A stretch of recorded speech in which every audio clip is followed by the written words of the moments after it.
Shalom warga kerajaan. Sungguh berbahagia kalau kita dipakai Tuhan menjadi seperti yang di belakang ini ya, menjadi kebun anggurnya Tuhan, Karmel ya, kebun anggurnya God ya. Dan berbuah banyak yang mempermuliakan Dia. Karena kita sekali lagi tidak dipanggil untuk to be successful, tetapi to be fruitful. Mungkin Anda sudah bosan saya kata ini, saya akan terus bicara sampai itu terpatri dalam diri Anda. Bagaimana minggu yang lalu saya katakan hati-hati pada benalu. Orang yang menempel pada pohon kita, kehidupan kita, dan dia melakukan hal-hal yang merusak, ya, membawa kita kepada jalan-jalan yang menjauhkan diri pada Tuhan. Tapi kalau sudah tanya, apa hobinya iblis? Ada yang tanya saya, apa hobinya iblis? Saya bilang dia hobi bikin Kristen bonsai.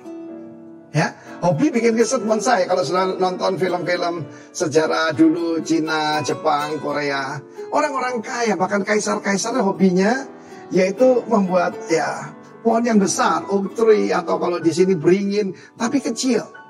Ya, bagaimana itu? Kena matahari sedikit, kena yaitu air sedikit, diguntingi supaya tidak tumbuh, dan jadi pohon. Memang itu pohonnya sebetulnya pohon besar tapi kecil, bonsai. It's an art sebetulnya ya. Di rumah kakek saya itu ada pohon jeruk, tapi ditanam di pot, saudaraku. Akibatnya tumbuhnya ya kecil, saudara ya. Apalagi kalau dipelihara seperti bonsai itu kesukaan iblis. Dengarkan khotbah singkat ya. Khotbahnya kok lama. Saya belajar dari pendeta Cho Yonggi, kalau memberi makan jangan pakai sendok katanya, pakai skop. Kasih makan supaya kuat. Tetapi itulah hobi daripada iblis. Di dalam Corona Academy ini apa yang berbahaya? Free time. Saya nggak salah dengar. Free time itu bahaya, saudaraku. Sebab Amsal 18 ayat 9 mengatakan orang yang bermalas-malas dalam pekerjaan sudah menjadi saudara dari si perusak. Ya, jadi slothful, ya, tidak mempergunakan waktu dengan baik.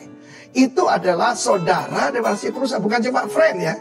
Tapi brother, kalau namanya brother itu punya DNA yang sama, gitu kan? Dari siapa? Si perusak. Si perusak ini ternyata adalah, kalau bahasa Inggris itu adalah Great Wisdom. Great Wisdom. Baal Sahat.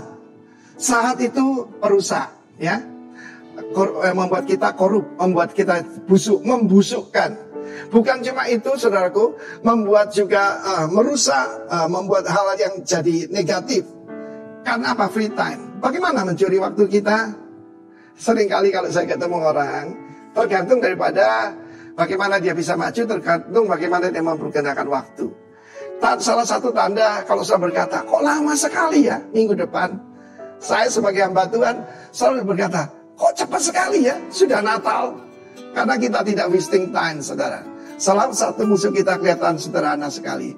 Mungkin karena generasi ya. Saya tidak seperti Donald Trump yang pakai Twitter itu. Bahkan Facebook pun saya tidak aktif. Yang generasi saya sesudahnya, Pak Roni, ya Pak Daniel, lalu juga Pak Yoyo dan sebagainya. Mereka ada di situ, di IG, ya di mana-mana. Saya lebih fokus kepada pengajaran. Dan karena itu jangan jadi Kristen bonsai. Terima firman Tuhan yang sepenuhnya. Ya, berdoa sedikit, mendengar firman Tuhan sedikit. Selalu tanya, berapa lama kalau khotbah? Kalau lama tidak mau dengar. Saudara yang kasihan Tuhan, mau bertumbuh kuat, berbuah, atau jadi bonsai. The choice is yours. Tetapi sekali lagi, jangan mau dicuri waktu. Salah satunya ya sosmed. Pergunakan sosmed hanya untuk memuliakan Tuhan. Tuhan memberkati. Amin. Shalom, shalom, shalom semua jemaat Tuhan yang dicintai di dalam Tuhan Yesus Kristus, warga kerajaan dimanapun saudara berada. Satu yang menjadi tetap doa saya adalah saudara berbuah di mana Tuhan tanam kita. Saya berdoa dan mempercayai firman Tuhan bahwa orang yang berbuah itu diakibatkan karena dia tertanam dan tertanam di bait Tuhan. Pagi hari ini saya akan melanjutkan apa yang saya sampaikan pada minggu yang lalu, yaitu berbuah sampai menjadi tua atau berbuah sampai masa tua. Untuk supaya orang berbuah, Alkitab bilang dia tertanam di rumah Tuhan dan dia bertunas di pelataran Allah. Artinya bahwa dia yang tertanam itu adalah orang yang pegang firman, mendengarkan firman, dia pegang itu dan dia melakukan. Artinya dia adalah orang yang menjadi pelaku firman. Nah, pagi ini saya berkhotbah atau menyampaikan firman Tuhan untuk saudara dengan judul bahwa aku berbuah karena aku melakukan firman. Oke, sebelum kita melanjutkan firman Tuhan di pagi hari ini, mari siapkan hati saudara dan kita sama-sama berdoa. Bapa, kami tahu Engkau Allah yang sangat concern untuk melihat kehidupan kami. Engkau yang membuat kami mulai daripada benih sampai menjadi sebuah pohon yang berbuah, dan buah itu tinggal tetap. Untuk supaya kami menjadi buah tetap, tentu kami butuh dari Tuhan. Kami butuh kekuatan, kami butuh kemampuan, kami butuh kuasa. Dan pagi hari ini di firman Tuhan yang akan disampaikan ini kami minta Tuhan bicara kepada kami. Tuhan sampaikan isi hatimu, sehingga setiap perkataan dan kalimat yang keluar dari mulut hamba-Mu itu mendewasakan umat-Mu, melatih warga kerajaan untuk terus menjadi warga yang sungguh taat dan setia kepada Tuhan, sehingga pada akhirnya hidup kami menghasilkan buah yang tinggal tetap bagi kerajaan Allah. Terima kasih Tuhan untuk waktu pagi ini. Pujian dan penyembahan hormat kami telah kami persembahkan kepadamu. Hati kami sungguh beri yang terbaik bagi Tuhan. Oleh karena itu, ini waktunya untuk Tuhan berbicara, Tuhan nasihat, Tuhan beritahu kepada kami apa yang menjadi bagian yang mesti kami kerjakan sepanjang minggu ini. Sebab hanya berjalan dalam kehendak Tuhan, kami melihat keberhasilan, kami melihat penyertaan, dan kami melihat apa yang kami kerjakan di sana menjadi berhasil. Terima kasih Tuhan Yesus. Ini doa kami, ucapan syukur di dalam nama-Mu, nama yang berkuasa, Yesus Kristus Tuhan kami sudah berdoa. Haleluya, haleluya, amin. Sekali lagi shalom bagi semua warga kerajaan yang ada di rumah, dimanapun, mungkin dalam perjalanan, atau saudara yang melihat YouTube channel kami.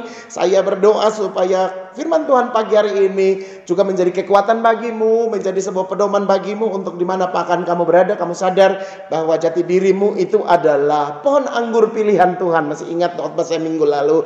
Ditanam di lereng gunung yang subur, dia mencangkulnya, dia membuang batu-batunya, kemudian dia menanam dengan pokok anggur pilihan dengan sebuah harapan anggur tersebut menghasilkan buah yang terbaik. Itulah hati Tuhan bagi saudara. Nah, pagi hari ini tentu bicara tentang tertanam di lereng yang subur, itu bicara tentang perlakuan Tuhan kepada saudara. Respon kita kepada perlakuan itu adalah saudara harus memberi kontribusi kepada kerajaan Allah, yaitu buah, buah, buah, dan buah. Katakan, saya berbuah sebagai kontribusi saya bagi kerajaan Allah. Ada buah perbuatan, amin. Ada buah pertobatan, kemudian ada buah karakter atau buah Roh Kudus, kemudian ada buah karya. Saudara punya tangan, diberkati Tuhan, apa yang kita kerjakan selalu berhasil. Baik Bapak Ibu, karena berbicara bahwa aku berbuah karena aku melakukan firman Tuhan, saya ajak saudara untuk buka Yakobus pasal 1 ayat 22. Apa kata surat Yakobus pasal 1 ayat yang ke-22? Demikian bunyi firman Tuhan. Tetapi hendaklah kamu menjadi pelaku firman dan bukan hanya pendengar saja. Sebab jika tidak demikian, kamu menipu dirimu sendiri. Perhatikan sekali lagi, ini ayat unik sekali. Ini ditulis oleh Rasul Yakobus. Dia katakan, tetapi hendaklah kamu menjadi pelaku firman. Katakan dengan saya, pelaku firman. Dan bukan hanya pendengar saja. Sebab jika tidak demikian, kamu menipu dirimu sendiri. Pagi ini kita akan berfokus pada perumpamaan yang nanti sebentar saya akan sampaikan untuk saudara untuk melihat. Aku berbuah karena aku melakukan firman Tuhan. Minggu yang lalu saya menyampaikan tentang berbuah sampai masa tua. Saya menjelaskan tentang tertanam di bait Tuhan. Dan kalau saudara review kembali khotbah saya minggu yang lalu, kita temukan ada 6 ciri tempat yang bisa kita sebutkan itu bait Tuhan yang pantas dan layak untuk engkau bertumbuh dan bertunas di pelataran Allah kita. Saya tidak ulangi lagi, tapi paling tidak saya mengingatkan saudara untuk perhatikan 6 hal yang menjadi ciri tempat yang tepat untuk saudara tertanam di situ sampai menghasilkan buah. Nah, Karena Tuhan mau saudara berbuah, dan Alkitab bilang sampai masa tua pun engkau tetap berbuah gemuk dan segar. Itu bukan sebuah ungkapan biasa-biasa, tetapi pengharapan Tuhan yang terlalu besar, yang Tuhan taruh atas hidup saudara. Tuhan taruh di pundak saudara, siapapun juga kamu pagi ini. Dengar baik, Tuhan mau engkau berbuah sampai pada masa tua, dan engkau gemuk dan segar. Setuju? Katakan amin. Oke, haleluya. Puji nama Tuhan. Jadi kita fokus hari ini untuk melihat bicara tentang pelaku firman sebagai buah yang dihasilkan karena kita tertanam di bait Tuhan. Maka saya ajak saudara, mari kita perhatikan apa yang dikatakan Tuhan Yesus tentunya di dalam Matius pasal 21 ayat 28 hingga ayat yang ke-32. Kalau saudara perhatikan Injil Matius pasal 21 ayat 28 hingga ayat yang ke-32, hanya ada di dalam Injil Matius saja cerita ini. Dan jika kita meringkas perumpamaan yang Tuhan Yesus sampaikan ini, maka Yakobus melakukan dengan sangat baik. Karena dia bilang, menjadi pelaku firman dan bukan cuma pendengar saja. Sebab jika tidak demikian, kita menipu diri kita sendiri. Oke, temukan Matius pasal 21 ayat 28 hingga ayat yang ke-32. Saya bacakan untuk saudara. Tetapi apakah pendapatmu tentang ini? Seorang mempunyai 2 anak laki-laki. Dia pergi kepada anak yang sulung dan berkata, "Anakku, pergi dan bekerjalah hari ini dalam kebun anggur." Jawab anak itu, "Baik Bapak." Tetapi ia tidak pergi. Lalu orang itu pergi kepada anak yang kedua atau anak yang bungsu dan berkata demikian juga. Dan anak itu menjawab, "Aku tidak mau." Tetapi kemudian dia menyesal lalu pergi juga. 31 saudara perhatikan. Siapakah di antara kedua orang ini atau 2 orang itu yang melakukan kehendak ayahnya? Jawab mereka, "Yang terakhir."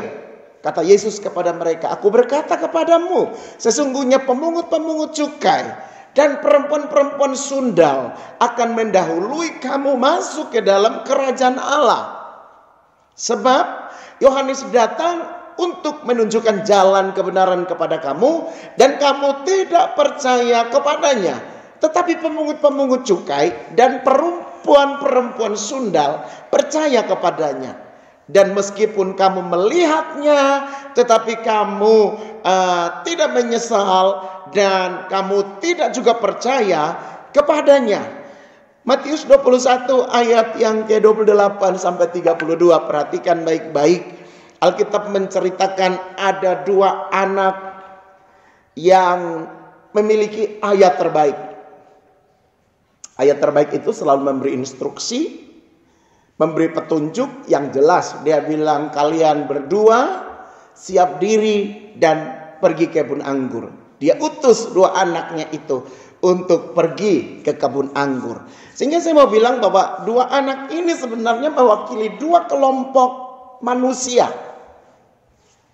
2 kelompok manusia yang esensinya kalau kita lihat, kita ini adalah manusia berdosa yang kehilangan kemuliaan. Dan 2 orang anak yang kedua-duanya disuruh pergi bekerja, dan ditulis jelas keterangannya, kerja hari ini di kebun anggur. Jadi Yesus memberikan perumpamaan dengan sebuah penjelasan yang luar biasa. Dia bilang, "Kamu kerja hari ini di kebun anggur." Perhatikan ayat 28 tentunya. Nah, perumpamaan ini saudara menunjukkan bahwa Allah memanggil kita untuk bekerja dan waktunya adalah sekarang. Setuju? Katakan amin.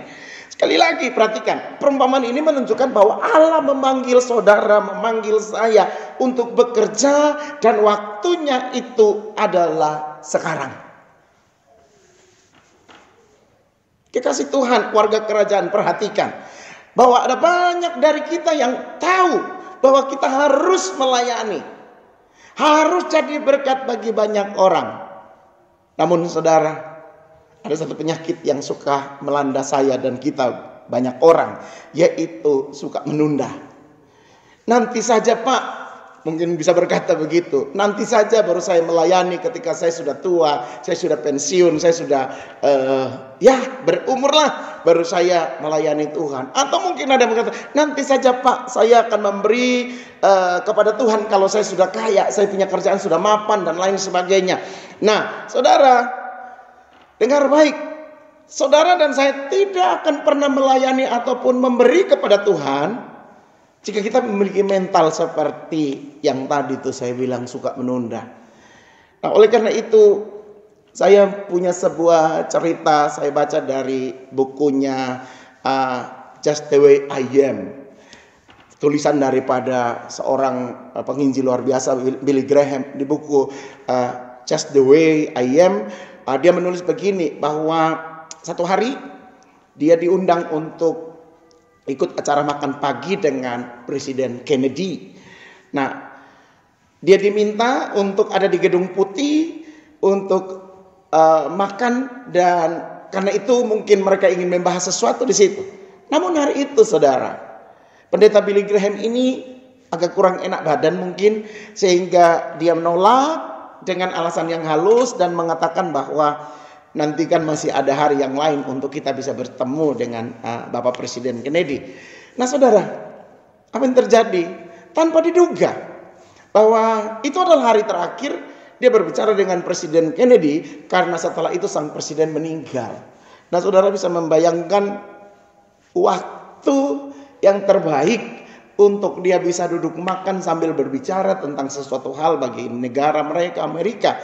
Tetapi justru hari itu dia menolak untuk, walaupun dengan cara yang halus karena kondisi kesehatan, dan Billy Graham tidak hadir, padahal itu adalah saat terakhir kesempatan dia bisa berbicara dengan presiden. Tapi mau dikata apa, setelah itu presiden tersebut meninggal dunia.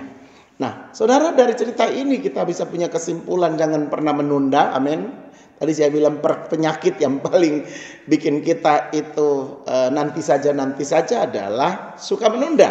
Nah, kalau kita kembali ke Matius tadi, dua anak ini, dengar baik-baik saudara, mereka mendengar perintah yang sama dari Bapa yang satu. Benar ya? Dua anak ini sama-sama mendengar, pasang telinga mereka mendengar perintah. Ini bukan anjuran, ini bukan sebuah pilihan. Ya, kalau mau pergi, oke, tidak pergi, tidak apa-apa. Tapi dia perintahkan kepada anak-anaknya untuk pergi ke kebun anggur. Perhatikan, dua anak ini mendengar perintah yang sama dari Bapa yang sama. Tapi responnya itu berbeda. Respon tanggapan itu berbeda. Perhatikan di bacaan tadi, yang sulung diperintah oleh bapaknya. Dan ketika dia menerima perintah itu secara agresif, dia berkata ya. Tetapi setelah itu dia tidak melakukannya. Udah katakan yes, ya, tetapi dia tidak pergi. Yang kedua, justru menjawab tidak. Mungkin kita berkata ini anak ini kurang ajar terhadap orang tuanya. Bisa dia berkata tidak pada papanya. Dia berkata tidak pakai alasan apa-apa, pokoknya tidak. Pokoknya dia tidak mau pergi. Dengar baik. Tetapi di ujung-ujungnya dia menyesal, kemudian melakukan apa yang diperintahkan oleh bapaknya. Saudara, dari dua anak punya respon ini saya mau bilang begini. Mendengar dan berkata ya Tuhan, itu tidak sama dengan melakukan. Jadi ketika saudara dengar firman yang hantam kita, firman yang mengoreksi kita, firman yang membongkar semua, dan kita berkata ya Tuhan, saya mau Tuhan, berbeda 100% dengan ketika saudara melakukannya. Jadi berkata ya ketika saudara mendengar firman, itu belum tentu yes di lapangan. Oke, jadi ketika kita mendengar ya di tempat ini, mungkin di rumah kita berkata, masa sih? Itu maunya pendeta aja ngomong seperti itu. Nah, perhatikan baik-baik. Saya bilang bahwa mendengar dan berkata ya Tuhan tidak sama dengan kita melakukan apa yang diperintahkan oleh Tuhan. Oleh karena itu, mendengar perintah yang sama dari Bapa yang sama namun respon kita itu bisa berbeda-beda. Yang percaya dengan statement saya ini katakan amin. Kekasih Tuhan sekalian, dengar baik. Tuhan itu tidak peduli seberapa banyak kita mendengar apa yang dia lakukan. Dan saudara berkata, aku mengerti yang kamu bicara itu. Aku paham yang Tuhan sampaikan lewat hamba-hambanya. Tapi Tuhan lebih peduli, dan apa yang dia peduli adalah seberapa banyak saudara melakukan apa yang telah saudara dengar dan mengerti tersebut. Ada amin? Tuhan tidak peduli. Kamu mau dengar seluruh isi Alkitab, dan saudara berkata, saya sudah mengerti seluruh pasal di dalam Alkitab ini.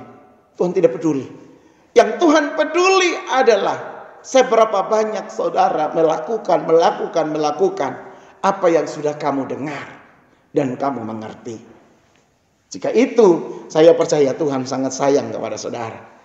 Anak sulung yang berkata ya namun tidak melakukannya. Saya mau bilang ini adalah gambaran daripada orang-orang Farisi. Orang agamawi yang rajin belajar Alkitab, rajin gereja, rajin melakukan semuanya. Tetapi sesudah berkata ya kepada perintah Tuhan, namun kenyataannya saudara, mereka malah menolak Yesus dan semua perkataan Tuhan Yesus atau firman ataupun kebenaran yang adalah Tuhan itu sendiri. Jadi anak sulung yang berkata ya itu saudara, gambaran dari spirit agamawi yang cuman tampilannya rajin beribadah, tampilannya itu melayani, tampilannya semuanya, tapi tanpa mau melakukan apa yang Tuhan perintahkan. Yang kedua adalah saudara perhatikan bahwa anak yang berkata tidak, no, pada awalnya itu ini mungkin gambaran daripada orang-orang berdosa, seperti perempuan sundal, apalagi pemungut cukai, orang-orang berdosa. Namun waktu Yesus datang, mereka menerima Yesus dan mereka diselamatkan. Mereka mendengar firman yang Tuhan sampaikan, pembicaraan yang Tuhan omong kepada mereka. Mereka menerima Yesus sebagai juru selamat, kemudian menyadari dosa-dosanya dan mereka bertobat. Ini yang membuat mungkin awalnya mereka berkata tidak. Tapi setelah mereka merenungkan apa yang Yesus katakan itu, mereka berkata ya. Mereka bilang kau Tuhan benar. Semua dosa dia sadari, kemudian dia bertobat. Nah, oleh karena itu lihat dari dua anak ini menjadi contoh bagi kita di pagi hari ini, kekasih Tuhan sekalian. Kamu adalah siapa di hadapan Tuhan? Apakah kita cuma orang yang bertobat kepada Tuhan? Kita adalah orang yang sungguh-sungguh kepada Tuhan. Kita menyerahkan diri kita kepada Tuhan. Atau kita cuma sekedar berkata ya, tetapi semua yang menjadi bagian Tuhan itu tidak kami kerjakan atau kita kerjakan di dalam hidup ini. Kekasih Tuhan, warga kerajaan yang saya cintai, bila saya aplikasikan dengan keadaan sekarang ini, maka anak sulung yang berkata ya tetapi dia tidak melakukan, itu adalah orang-orang yang sudah mendengar firman Tuhan, mungkin tahu firman, kuasai firman. Kalau apa dia omong ulang firman Tuhan itu, wow, lancar luar biasa. Namun dari dahulu sampai sekarang tidak berubah, saudara. Tidak ada buah perubahannya. Ya sombong tetap sombong, kasar tetap kasar, pemarah ya dia tetap pemarah, pelit ya dia tetap pelit, suka gosip juga tetap bergosip. Dari dahulu pokoknya sampai sekarang dia setia jadi jemaat luar biasa, tapi tidak melakukan apa-apa, tidak berbuah, saudara. Nah, ini gambaran daripada orang Kristen yang hidupnya tidak menjadi suratan Kristus, tidak menjadi suratan Kristus, namun jadi hambatan untuk orang lain datang untuk mendekat kepada Tuhan Yesus. Kau menjadi suratan Kristus. Padahal saudara tahu, Kristus mati di atas kayu salib itu digambarkan seperti batu yang dibuang oleh tukang bangunan, tetapi telah menjadi batu penjuru.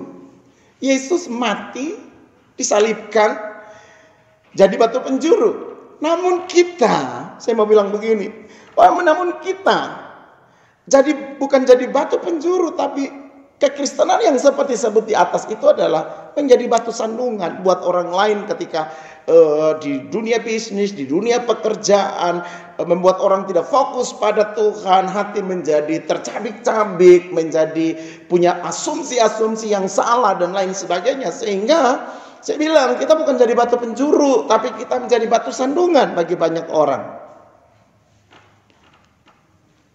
Saudara yang dikasih oleh Tuhan Yesus Kristus, alasan mengapa ahli-ahli Taurat atau orang-orang Farisi itu dibandingkan dengan perempuan sundal, pemungut cukai seperti dalam Matius pasal 21 ayat 32 itu, dan mereka ini sulit bertobat. Alasannya adalah karena mereka merasa lebih benar dibandingkan dengan orang lain. Saya merasa lebih benar dari semua jemaat. Saya merasa lebih benar dari hamba Tuhan lain. Saya merasa saya yang paling super. Saudara perhatikan, itulah Farisi dan ahli Taurat yang menganggap diri mereka lebih benar. Satu kali seorang ahli Taurat berdiri dan berdoa, dan di sebelahnya itu ada seorang pemungut cukai. Si Farisi itu berdiri dan menegakkan kepala dan berkata, Tuhan, aku sudah melakukan semua kehendak-Mu. Aku orang yang benar, tidak seperti si Farisi itu yang penuh dosa. Kemudian orang Farisi itu datang dengan rendah hati, menangis sambil memukul dadanya. Dia katakan, Tuhan ampuni, saya sudah terlalu berdosa dengan Engkau Tuhan. Di antara dua orang ini, Farisi dan ahli Taurat ini, orang Farisi dan si pemungut cukai ini, kira-kira siapa yang doanya didengar? Jawab sendiri, saudara. Nah, oleh karena itu, Matius 21 ayat 32, alasan daripada ahli Taurat dan Farisi itu membenarkan dirinya karena mereka merasa mereka lebih benar dibandingkan dengan orang lain.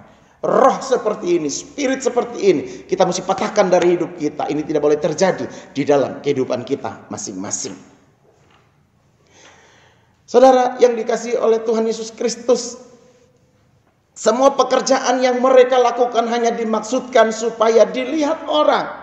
Mereka memakai tali sembahyang yang lebar dan jubah yang panjang. Mereka suka duduk di tempat-tempat terhormat dalam perjamuan dan di tempat-tempat terdepan di rumah ibadah. Mereka suka menerima penghormatan di pasar dan suka dipanggil rabai. Matius pasal 23 menjelaskan itu. Dibandingkan dengan pemungut cukai yang merasa orang berdosa, dia datang dan tepuk-tepuk pukul dadanya, menanjakan dia orang yang bersalah, minta ampun sama Tuhan, dan dia mengaku semua dosa. Nah, saudara, Matius pasal 23 ayat 5-7 ini sikap Farisi dan ahli Taurat. Sikap hati kita ketika mendengarkan firman Tuhan itu sangat-sangat penting. Setuju, katakan amin. Menghampiri takhta Allah dengan kesadaran bahwa kita adalah orang berdosa dan butuh Allah, dan firman-Nya itu sangat penting. Setuju, katakan amin. Jika tidak, maka kita dalam bahaya jatuh sama seperti anak sulung tadi.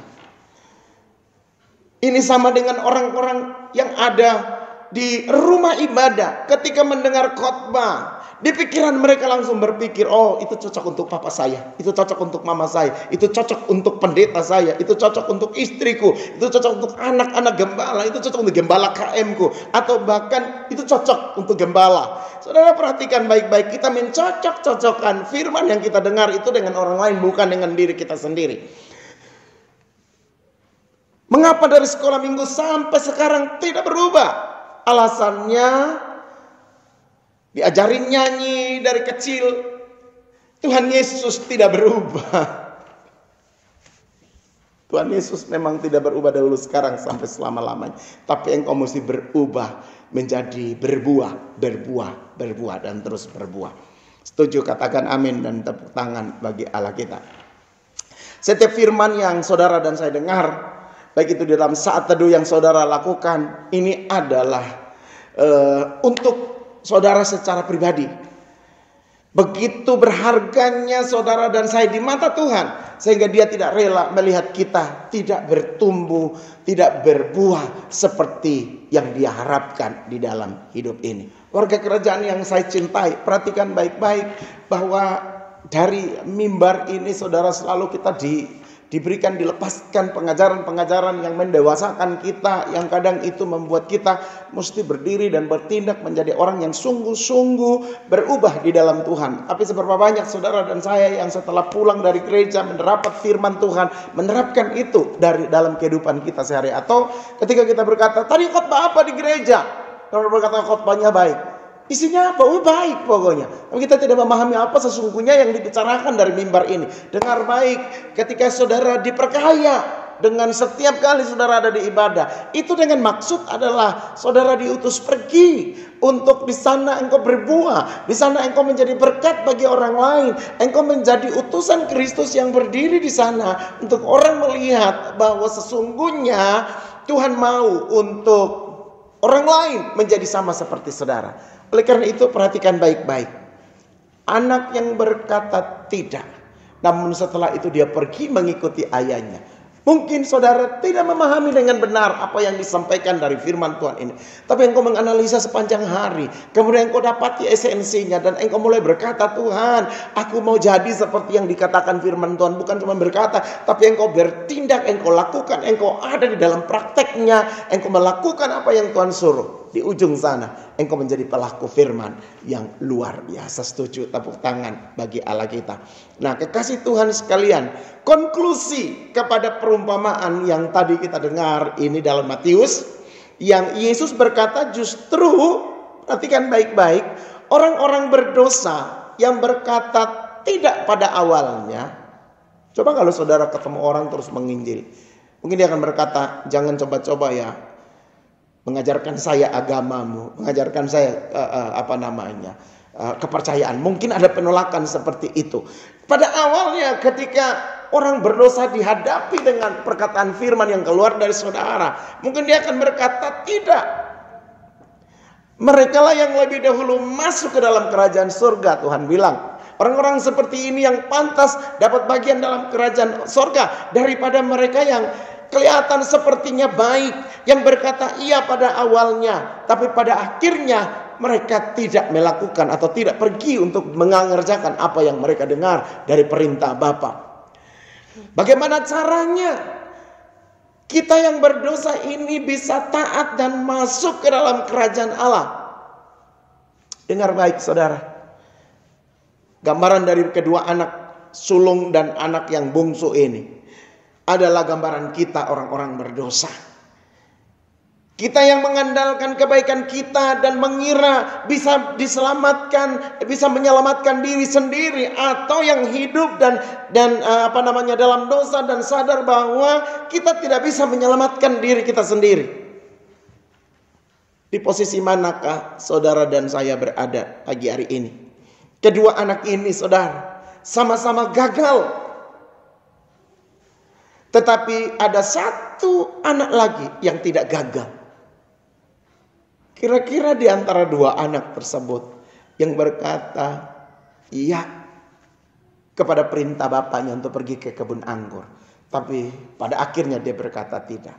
Atau yang pada awalnya dia berkata tidak, saya tidak mau pergi, tapi pada akhirnya dia berkata ya kepada dia pergi dan melakukan semua yang diperintahkan oleh bapaknya.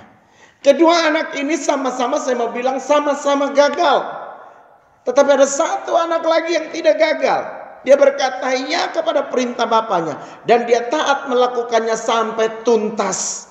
Dia datang ke bumi karena ketaatannya kepada Bapa, dan dia menyelesaikan tugasnya sampai selesai tanpa menunda. Siapakah dia saudara? Yesus Kristus. Tuhan memberi contoh yang luar biasa. Di ruang ibadah kita mesti berkata ya pada firman Tuhan. Saya percaya, saya sungguh-sungguh taat kepada firman. Tapi ketika pulang di rumah, saya melakukannya, saya mengerjakannya, saya mempraktekannya, dan aku melakukan itu sampai tuntas. Berarti sementara mengikuti contoh putra yang ketiga, yaitu Yesus Kristus Tuhan, yang menyelesaikan semua tugas Bapaknya.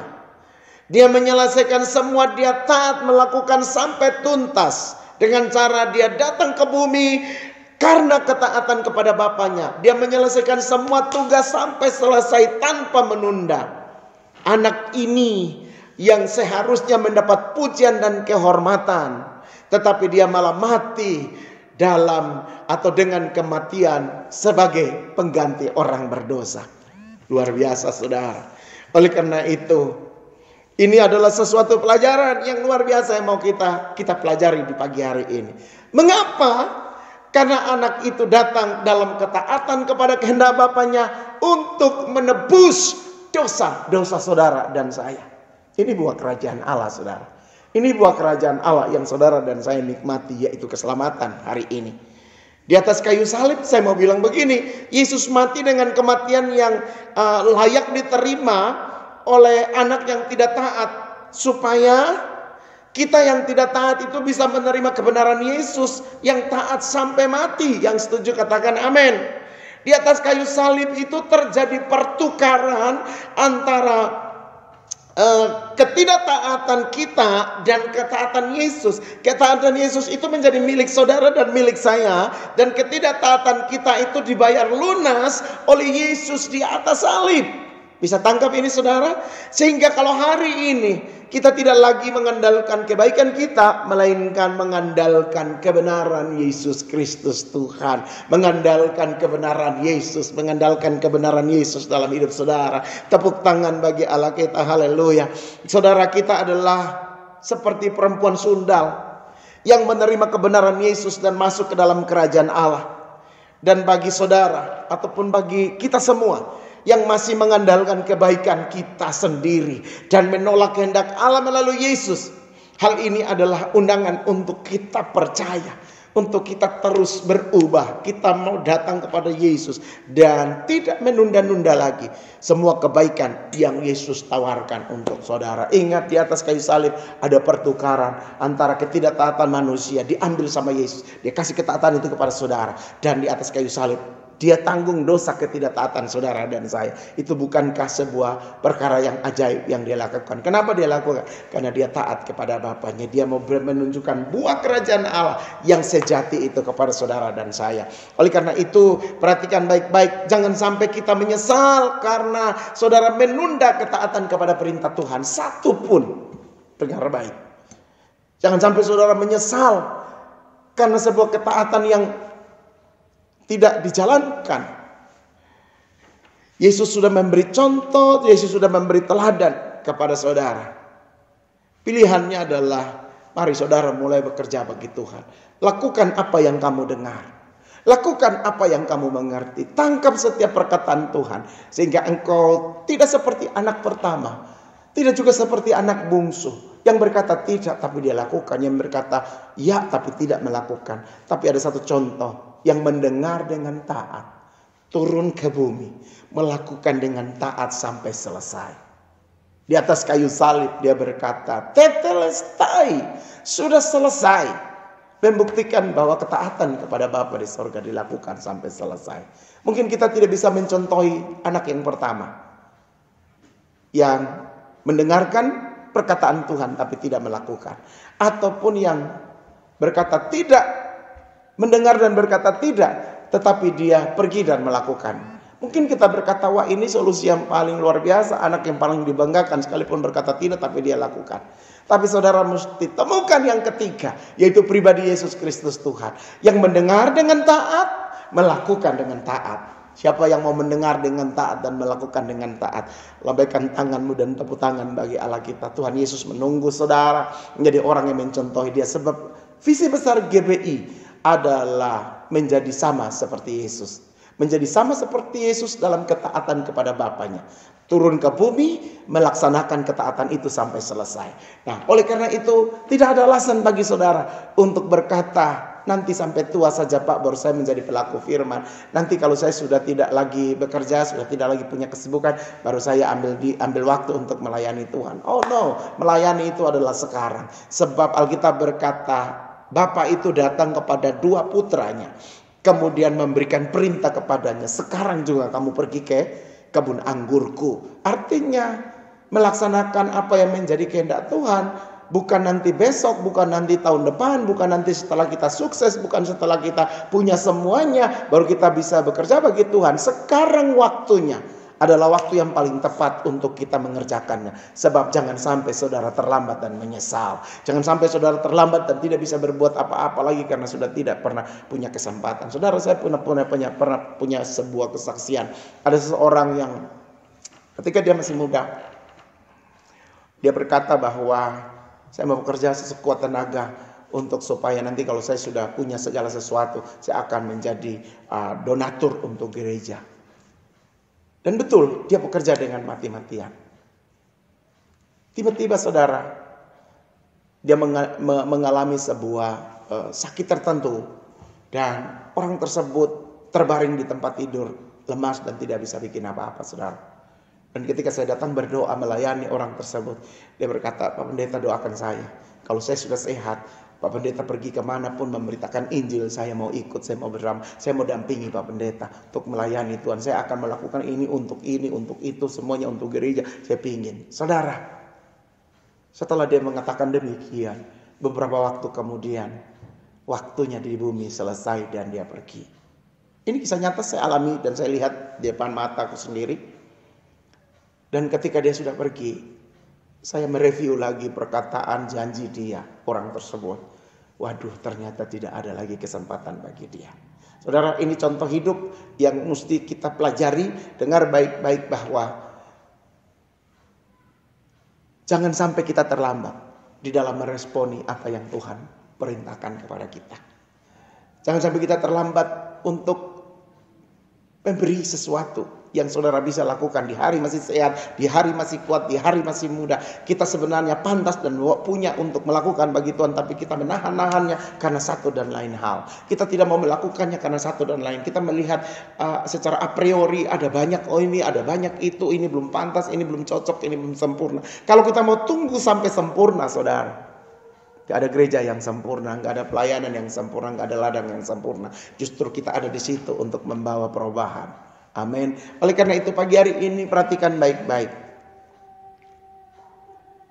Aku berbuah karena aku mentaati firman. Aku berbuah karena aku mengikuti teladan Tuhan Yesus. Oke, ada dua teladan tadi, berkata ya tapi tidak pergi melaksanakan, dan berkata tidak tapi pergi melaksanakan. Mungkin seperti para murid-murid berkata, oh orang yang kedua itu Pak, biar dia katakan tidak, tapi setelah itu dia pergi dan melakukan. Itu contoh belum sempurna. Contoh yang sempurna itu adalah Yesus yang berkata ya kepada Bapa. Ketika dia turun, dia pergi dan dia datang dan dia melaksanakan semua yang menjadi perintah Bapanya. Dan itu yang patut kita teladani. Yang setuju katakan amin. Itu yang patut kita layani. Oleh karena itu Tuhan Yesus bilang begini, aku datang bukan untuk dilayani, tapi aku datang untuk melayani. Berapa banyak saudara yang tahu hari ini kalau engkau hidup, engkau mesti melayani? Tepuk tangan bagi Allah kita. Berapa banyak dari saudara yang tahu kalau Tuhan kasih kita umur hari ini, tidak mati karena COVID dan lain sebagainya. Ini berarti kesempatan untuk melakukan sesuatu bagi Tuhan. Ingat, ada seorang omah dari Manado yang menyanyikan lagu, hidup ini adalah kesempatan. Kalau kita masih dikasih hidup, itu kesempatan untuk menyatakan buahmu kepada orang lain. Kalau kita masih hidup, berarti Tuhan kasih kita kesempatan untuk kita bisa mempraktekkan apa yang kita dengar tiap-tiap minggu.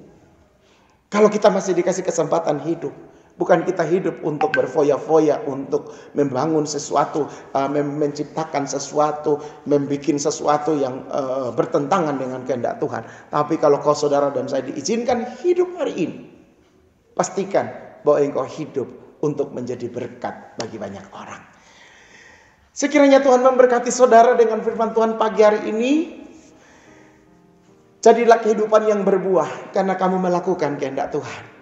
Sampai selesai seperti yang dilakukan oleh Tuhan Yesus Kristus. Bapak Ibu yang dikasih oleh Tuhan Yesus Kristus, tanamkan firman ini biar menjadi sesuatu yang indah di dalam hidupmu. Dan setelah mari buka tangan saudara. Katakan kepada Tuhan Yesus, Tuhan ini saya. Saya merubah konsep saya berpikir. Saya mengira bahwa anak yang kedua itu yang paling benar. Dia berkata tidak, tapi setelah itu dia lakukan. Itu juga tidak menjadi contoh baik bagi saudara. Tapi ada Yesus yang dari awal sampai akhir mendengar dan mentaati, mendengar dan melakukan, mendengar dan melakukan.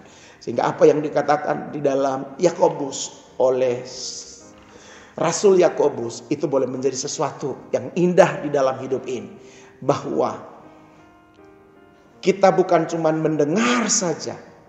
Kita bukan cuma mengenakan telinga saja dengan khotbah, dengan apakah. Tetapi saudara menjadi pelaku firman.